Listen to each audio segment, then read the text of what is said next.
ኤፌኮ ምን ደረሰበት? የፕሮፌሰር መራራ አቤቱታ።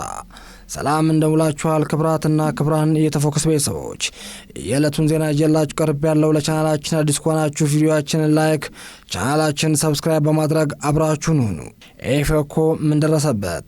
የፕሮፌሰር መራራ አቤቱታ።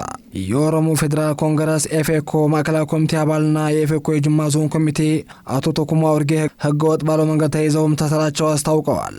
ኤፌኮ ከ2010 ለውጥ በኋላ በመላው ኦሮሚያም 206 ቢሮዎች መክፈት መቻሉን ያመለከቱት የፓርቲው ሊቀመንበር ፕሮፌሰር መራራ ጉዲና አሁን 3 ብቻ በንቃት የሚንቀሳቀሱ መሆኑን ገልጸዋል።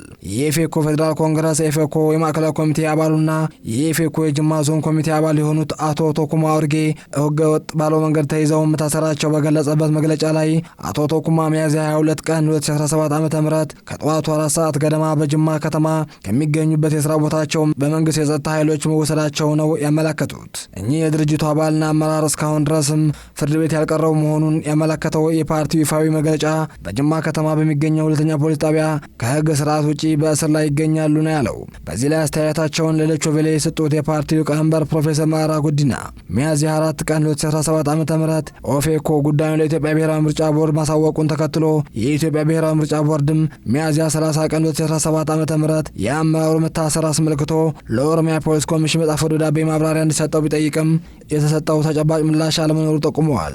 በህገወጥ እንቅስቃሴ ውስጥ ተሳተፋለህ በሚል መያዙና ቤቱ ተፈትሾ ምንም እንዳልተገኘበት እናውቃለን ያሉት መራራ ጉዲና እስካሁን ለፍርድ ቤት አለመቅረባቸውም ገልጸዋል።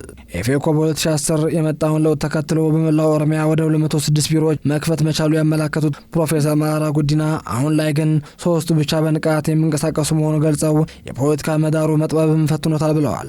በስራ ላይ የሚገኙት ከሞላ ጎደል በአዲስ አበባ፣ አምቦና ሰላ የሚገኙ 3 ቢሮዎች ናቸው ያሉት ፕሮፌሰር መራራ ጉዲና በደግ ጊዜ በለውጡ ሰሞን እስከ 206 ቢሮ ከፍተን ነበር በማለት አሁን ላይ ከ200 በላይ የፓርቲው ጽህፈት ቤቶች ከስራ ውጭ መሆናቸው አስረድተዋል። የቢሮዎቻቸው መዘጋት በቀጥታና በተዘዋዋሪ የሚፈጸም መሆኑ ለዶይቼ ቬለ የገለጹት ፕሮፌሰር መራራ ጉዲና በአንዳንድ ቦታዎችም አመራሮች ማስፈራራትና መሳደድ እንዲሁም አንዳንድ ቦታ ደግሞ የቢሮዎች መዝረፍ እንደገጠማቸው ገልጸው የምዕራብ ወለጋ፣ ጌምቢ፣ ምስራቅ ወለጋ፣ ነቀምትና ምዕራብ ሐረርጌ በማሳያነትም ጠቅሰዋቸዋል።